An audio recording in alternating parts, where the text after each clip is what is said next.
They can't. They don't. Because, they can't. Yeah, they can't do that. So, but she did because we had a personal relationship. So that was so great about my experience with my therapist. But it is very important to get somebody that understands and make sure you be specific about who, because some people don't want to talk to a man. Some people don't want to talk to a woman. They want to talk to whoever they want to talk to because they had bad experiences with a woman or a man. You get it? So you have to be specific with people and the therapist and be real with them. Hey, this is what I want so I can get the help, you know? So, yeah. I love it. Yeah. I mean, because it really is the truth. If you're in a space where you need to get help, you need to talk to someone that's going to help get you over that road, right? That hump in life. You want to make sure that you're comfortable. And I'm going to be transparent. I talked about 5 different people. I was knocking them out. Bam, bam. I was like, oh. And you have that right. Like, you have that right. I'm not talking to you. You don't understand where I'm coming from. And I'm going to be fair. The one that I felt comfortable was a good maybe 10, maybe 15 years younger than me. But the demeanor of that young lady, she was so professional. She was a great listener, but she asked awesome questions. And what she worked with me personally on was cognitive behavioral therapy, so that I'm aware of what's happening. How am I allowing whatever's happening to have me behave, and how am I behaving toward whatever's going on?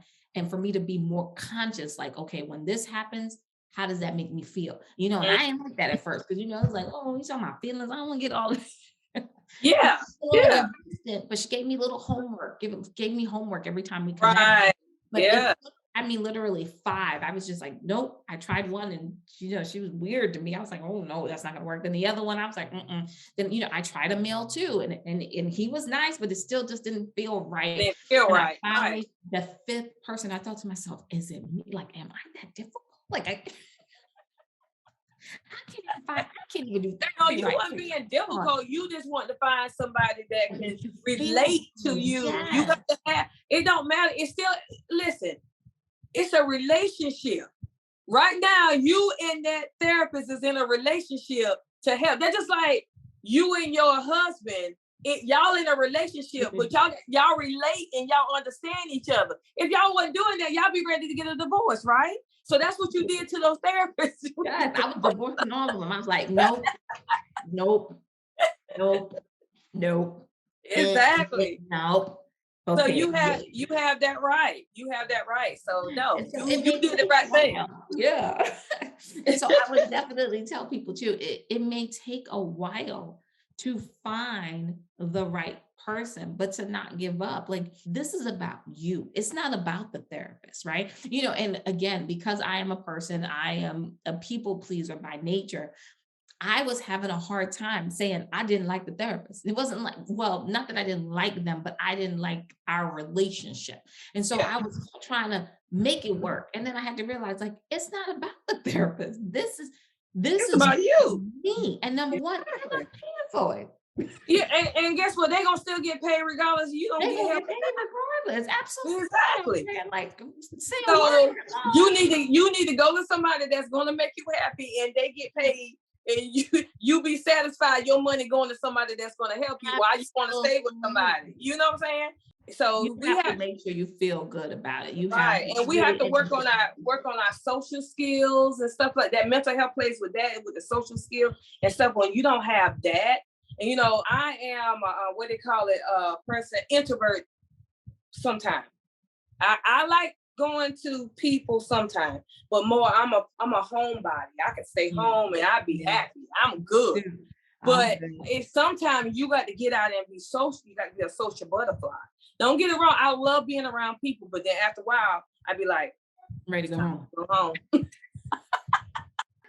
I understand your plight. I mean, and it is funny because I'm like that myself, where I love helping people. Like, I really do. Like, if you call me, you've been in this field for a long time. Even if I don't want to help somebody, I'm still gonna help them, because I don't like to see people in need. Like, I feel like And if you sad, need help, and or sad or something, even if you don't want to, it's like, but come on, everybody needs somebody.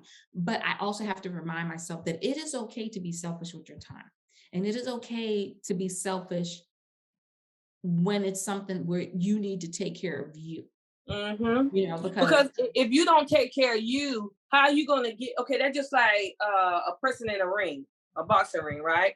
They getting beat up, but if they don't never ring the bell for the person to get themselves together, both of them ain't gonna be no good because they don't beat each other. You get what I'm saying? Exactly. So it got to be a time that you got to rejuvenate and get yourself together and come back out, and then you be ready to fight again. And I'm glad that you use the boxing ring, because that's how life be feeling like. Exactly. Yeah, you fighting. Yeah. And then sometimes, now not being ugly, sometimes it's not necessary for you to help that person, because you can be a hindrance to that person. To their personal growth. Exactly. You're hindering their growth. You have to step back. You have to step back and let that person. It's just like they baby, how a baby walk. You know how we had our children. We had to let them walk on their own, and then eventually they got it right. But it just have to be a point that we have to know when to help and when not to help. We don't want to be a hindrance to somebody's growth. We do not want to do that. That's a part. That's another thing. That's still mental health as well. We have to know when or whatever, because you'll drain yourself. You will drain yourself. And I've been there where I try to help everybody, and then there's nothing left for me. Yes. And then what happens, what happens, Andrea, is you become spiteful. Mm-hmm. You become angry because you allow yourself to be the savior, right? You put that cape on, he was like, yeah. You want to save everybody. But now you upset because you tired and you miserable because you try to save everybody.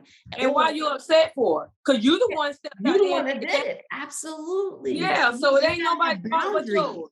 Exactly. It ain't nobody's fault but yours. Why you tired? Why you mad with everybody? And it seems like everybody happy, but you miserable sitting over here. No, yeah. I have learned, even with my children, I told them, I said, listen, let me tell y'all something. I'm not going to be sitting over here in a rocking chair by myself and y'all going on with y'all life. That ain't going to happen here. So y'all not going to run my husband away. Y'all ain't running nobody away. I gotta have my mind, and I always pray. And I'm going to a spiritual level here. I always pray and ask God to keep my mind, keep it sane, keep it true to you, because He is the way. He's the one that's programmed us. You see? So I don't know what people religion is on here or whatever, but I am a Christian.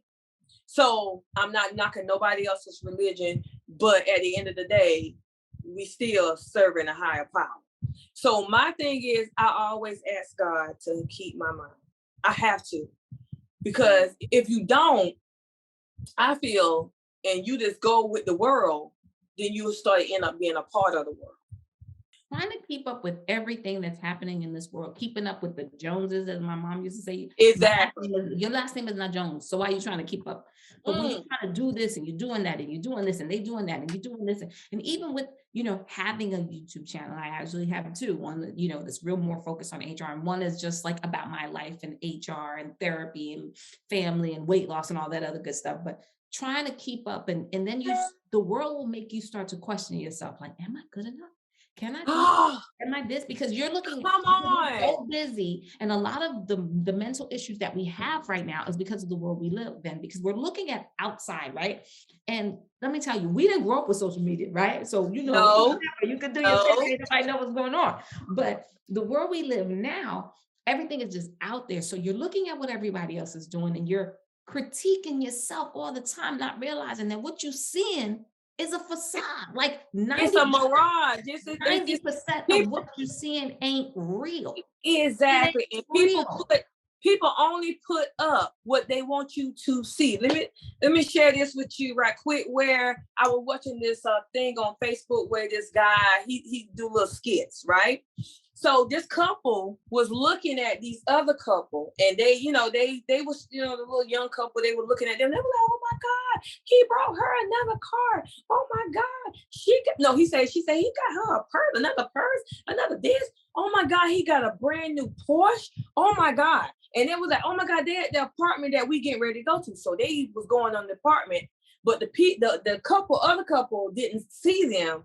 And then they was over there arguing. Talking about, well, you the one sitting here standing in front of a car that ain't even yours. Well, you sit here buying expensive clothes and taking it back to the store, and and you standing in this apartment. No, we can't afford. You see, and they was like, and the couple that was, looking at them like, envying them, want to be them. They was like, oh my God. So they realized that their life wasn't as bad as they thought it was. Mm-hmm. So we have to stop looking at people putting on a play. Like, hey, dressing up, I look good and stand, especially us.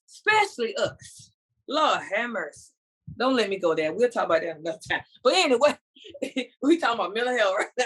But it does play into mental health, because when you're trying so hard to, you see all these celebrities and all the things they're doing, and every time you go on social media, you're like, this person is taking this trip and they're going here and they're doing this. Yes. And you're not envious. A lot of people become envious. Sometimes, you're like, I wish I could do that. And it's not like you're not hating on that person. Like, I wish I could do it and they couldn't. Right. But you're like, I wish I could do it too. But you're not realizing that, maybe they are in a position where they have a significant other that helps them, or they have a job that they get paid well, or, they've saved up for months and months and months or years to finally be able to do this. Yeah. Or maybe they got a bonus, and what they're going out or balling out on is from a bonus.